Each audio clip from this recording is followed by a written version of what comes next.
ცნობმა ქართველმა გადაგვარჩინა. სამოდლობელი არაფერია.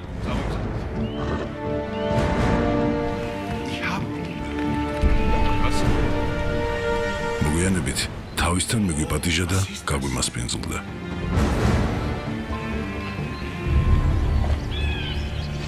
იქ გავსინჯე ქართული მთის ლუდი.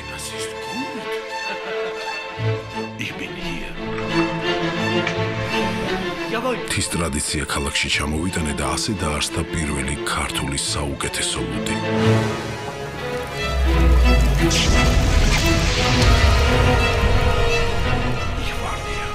მე აქ ვარ.